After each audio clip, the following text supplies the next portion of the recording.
Iceman খ্যাত জাকের আলী অনিক খুব কম সময়ের মধ্যেই মুদ্রার দুই পিঠই দেখলেন। ব্যাটে ঝড় তুলে গেল বছর জাতীয় দলে 3 ফরম্যাটে ছিলেন অটো চয়েস, টি-20তে নেতৃত্বও দিয়েছেন, অথচ চলতি বছরে কোথাও জায়গা নেই। আবার জাতীয় দলে ফেরার মিশন, আবাহনীর জার্সিতে জ্বলে ওঠার বিকল্প নাই এই উইকেটকিপার ব্যাটারের। সবশেষ ওডিআই সিরিজে কিউইদের বিপক্ষে 6 নম্বর পজিশনে দারুণ সুযোগ হেলায় ফেলেছেন আফিফ হোসেন। ওই পজিশনে ফেরার লড়াইয়ে জাকেরের বড় প্রতিদ্বন্দ্বী আবাহনীর কাপ্তান মোসাদ্দেক সৈকত। ব্যাটে বলে সমান পারদর্শী। 2016-তে জাতীয় দলে অভিষেক মোসাদ্দেক সৈকতের। অভিষেকের 1 বছরের মধ্যেই প্রতিনিধিত্ব করেছেন 3 ফরম্যাটেই। এরপরেই জাতীয় দলে যাওয়া আসার মধ্যে ছিলেন। 2022-এর পর আর লাল সবুজ জার্সি ওঠেনি মোসাদ্দেক সৈকতের গায়ে। কতটা পোড়ায় 31 ছুঁই এই অলরাউন্ডারকে। মোসাদ্দেক আবাহনীর ঘরের ছেলে, একই ক্লাবে খেলে যাচ্ছেন 1 যুগ ধরে। ঢাকা প্রিমিয়ার লিগের শিরোপা ধরে রাখার মতো স্কোয়াড কি হয়েছে এবার? জাকের, সৌম্য, সাব্বিরদের সেরা পারফরমেন্সের দিকেই চেয়ে আছেন কোচ হান্নান আর কাপ্তান সৈকত। ঢাকা প্রিমিয়ার লিগে সবশেষ 3 আসরেই চ্যাম্পিয়ন হয়েছে আবাহনী। ডিপিএল এর ইতিহাসে রেকর্ড 24টা ট্রফি গেছে ধানমন্ডির ক্লাবটার শোকেসে। সাইফুল রূপক, 71। এবছরই সাকিব আল হাসানের দেশে ফেরার পথ সুগম হয়ে যাবে, এমন আশা ব্যক্ত করেছেন এই ক্রিকেটার নিজেই। দেশে ফেরার বিষয়ে বর্তমান বিসিবি সভাপতি তামিম ইকবালের সাথে শীঘ্রই আলোচনায় বসবেন বলেও জানিয়েছেন সাবেক এই অধিনায়ক। ফারুক আহমেদ বিসিবি সভাপতি থাকাকালে সর্বশেষ খেলেছেন সাকিব, যদিও দেশে ফেরার সুযোগ হয়নি তার। এরপর আমিনুল ইসলাম বুলবুলের বোর্ড তাকে আনার জন্য তোড়জোড় শুরু করে।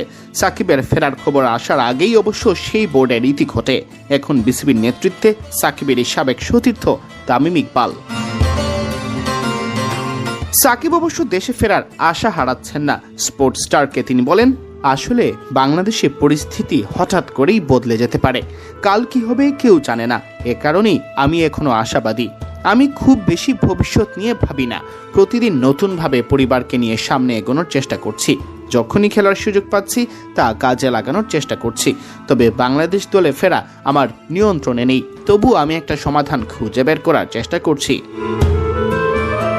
সেই সমাধান কবে আসবে, কবে নাগাদ দেশে ফিরতে পারেন জানতে চাইলে তিনি বলেন, এখনো পুরো পরিকল্পনা করিনি, তবে আশা করছি বছরের শেষের মধ্যে সব ঠিক হয়ে যাবে। আমাকে দেশে ফিরতেই হবে, কখন সেটাই প্রশ্ন। আমি আশাবাদী।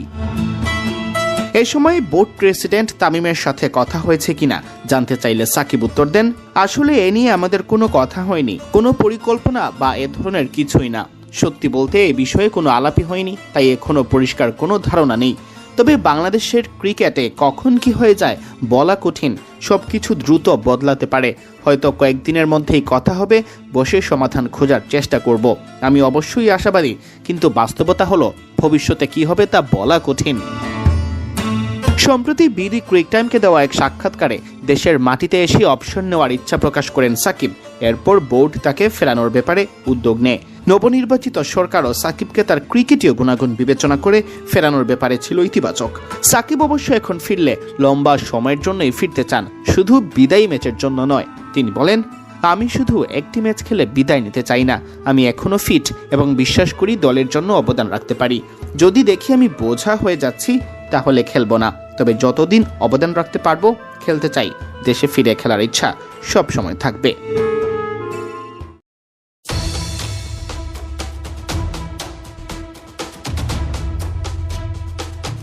শুধু ফাইনাল খেলবেন বলে পাকিস্তানের পথে আছেন নাহিদ রানা। নাহিদের পিএসএল ছাড়পত্রের খবরটা পুরনো। জানেন কি কোন ব্যাটারদের সামনে বল করবেন তিনি? এখনো চূড়ান্ত হয়নি ফাইনালে পেশোয়ারের প্রতিপক্ষ, তবে ইসলামাবাদ ইউনাইটেড অথবা নতুন দল হায়দ্রাবাদ কিংসম্যান, যারাই আসুক বড় ব্যাটারদের সামনে পরীক্ষাটা দেবেন নাহিদ রানা।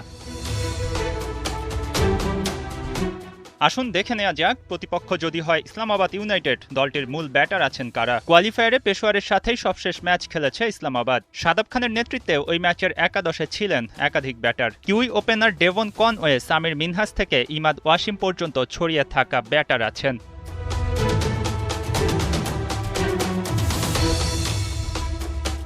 লম্বাই ব্যাটিং লাইন আপে মার্ক চ্যাপম্যান, হায়দার আলী, ফাহিম আশরাফ আর ক্রিস গ্রিনদের সামলেও ফাইট দিতে হবে নাহিদকে। অবশ্য এজন্য ইসলামাবাদকে খেলতে হবে ফাইনাল, তার জন্য করতে হবে অপেক্ষা। প্রতিপক্ষ হতে পারে হায়দ্রাবাদ কিংসম্যান।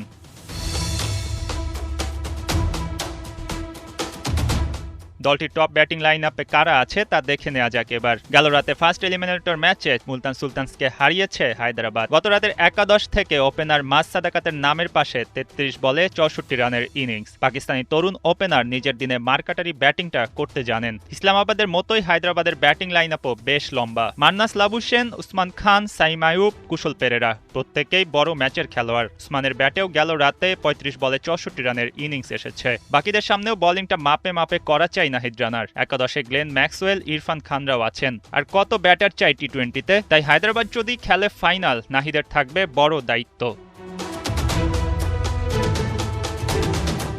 শুক্রবার দ্বিতীয় এলিমিনেটরে হায়দ্রাবাদ ইসলামাবাদ লড়াই। যারা জিতবে তারাই 3 মে নাহিদ রানার পেশোয়ার জালমির বিপক্ষে ফাইনালের মঞ্চে লড়বে। কেবলমাত্র ফাইনাল খেলার ছাড়পত্র পাওয়া নাহিদের জন্য এক অন্যরকম অভিজ্ঞতা হতে যাচ্ছে ম্যাচটি। হতে পারে দুর্দান্ত পারফরম্যান্সের সুখ স্মৃতি নিয়ে ফিরবে ঘরের ছেলে, নতুবা হতে পারে এর বিপরীত কিছুও। তবে যাই হোক, নাহিদ রানার অভিজ্ঞতা হবে বড় মঞ্চ, বিগ প্লেয়ার্স। নার্ভ ধরে রাখার খেলাটাও কেমন করেন তিনি, সেদিকেও থাকবে কোটি বাংলার চোখ। তামিমকে নির্বাচিত সভাপতি হিসেবে দেখতে চায় বন্ধু সাকিব আল হাসান। সময় বদলেছে, জীবনের দুটি মোড় বেঁকে গেছে দুদিকে, কিন্তু সাকিব তামিমের মাঝে আন্তরিকতা কোথাও যেন আজও অটল। বিশেষ মুহূর্তে 3 মাসের জন্য দায়িত্ব নিয়ে বোর্ডে এসেছে তামিম ইকবাল। আসন্ন নির্বাচনেও অংশ নেবেন তিনি, তাই সুযোগ ও সম্ভাবনা দুটোই আছে খান সাহেবের। একটি ভ্যালিড নির্বাচনের মাধ্যমে বাংলাদেশ ক্রিকেট বোর্ডের গুরু দায়িত্ব লম্বা সময়ের জন্য নেওয়ার। দীর্ঘ ক্যারিয়ারের লম্বা সময় ওপেনিংয়ের দায়িত্ব সামলেছেন, এখন একটু দীর্ঘ সময় পাক বোর্ডের দায়িত্ব সামাল দিতে, এমনটাই চাওয়া বন্ধু সাকিবের। তামিমকে আসন্ন নির্বাচনে বিজয়ী দেখতে চান সাকিব, জানিয়েছেন নিজেই। মুম্বাইয়ের গণমাধ্যমের সঙ্গে আলাপকালে এসব কথা বলেন তিনি। তামিম দীর্ঘ সময়ের জন্য দায়িত্ব পেলে উপকৃত হবে দেশ, মনে করেন সাবেক এই বিশ্বসেরা অলরাউন্ডার। দেশ থেকে আছেন বহু দূরে, দেশে ফেরা হয় আবার বোধহয় হয় না। তামিমের দায়িত্বেই কি হবে সাকিবের দেশে ফেরা? প্রশ্নের উত্তর অজানা। বাংলার ক্রিকেটের সাথে থাকুক সাকিব তামিম, মাঠে কিংবা মাঠের বাইরে, তবু ওরা থাকুক, এমনটাই প্রত্যাশা ভক্তদের। বিসিবি সভাপতি হিসেবে তামিম ইকবাল যোগ্য, ভোট দিয়েছেন স্বয়ং সাকিব। বুধবার বিদেশি সংবাদ মাধ্যম তা ফলো করে প্রকাশ করেছে। 24 ঘন্টা না পেরোতেই এবার সাকিব ইস্যুতে তামিমের কাছে প্রশ্ন। এক সময়ের কাছের বন্ধুকে কি বুকে জড়িয়ে নেবেন? তামিমের আমলে কি আবার লাল সবুজ জার্সিতে দেখা যাবে সুপার অলরাউন্ডারকে? একজন পার্টিকুলার ক্রিকেটারকে নিয়েই আমাদের, যদি নাম বলতে হয়, সাকিবকে নিয়েই আমরা কথা বলছি। But I will also request, যখন আমরা এই প্রশ্নটা করেন, আমাদের 3 জন ক্রিকেটার, 3 জন এক্স ক্যাপ্টেন, মাশরাফি মুর্তজা, নাইমুর রহমান দুর্জয়, সাকিব আল হাসান একই ধরনের সিচুয়েশনে আছে। তো it is not right for me two sit here and talk about only one particular cricketer. আমার কাছে মনে হয় যে আমরা যখন প্রশ্ন করব, আপনারাও যখন প্রশ্ন করবেন, please make sure that you are mentioning the other 2 ex captain. As cricket board, আমাদের তরফ থেকে ক্রিকেটিং যেসব জিনিসে আমরা হেল্প করতে পারি, will always there, will welcome them with open arm, যদি ওনাদের ওই সমস্যাগুলো ওনারা সমাধান করে আসে। সাকিব তামিমের মতো বিশ্বমানের ক্রিকেটার পাওয়া চারটিখানি কথা নয়, তবুও পাইপলাইনে ভালো মানের খেলোয়াড় বাড়াতে ভিন্ন উদ্যোগ নিচ্ছে বিসিবি। ইংল্যান্ডের কাউন্টি ক্রিকেট থেকে অনুপ্রেরণা নিয়ে এখন থেকে জাতীয় ক্রিকেট লিগে প্রতি দলের 2টা আলাদা স্কোয়াড গড়া হবে। এই যে পিকনিক ক্রিকেট যে কথাটা ন্যাশনাল লিগের উঠে আসে, পিকনিক ক্রিকেটের দায় কিন্তু খালি ক্রিকেটাররা না, আমরাও, ক্রিকেট বোর্ডও, কেননা আমরাই ওই কালচারটা তৈরি করে দিয়েছি দেখে আজকে এই কথাগুলো বলতে হয়।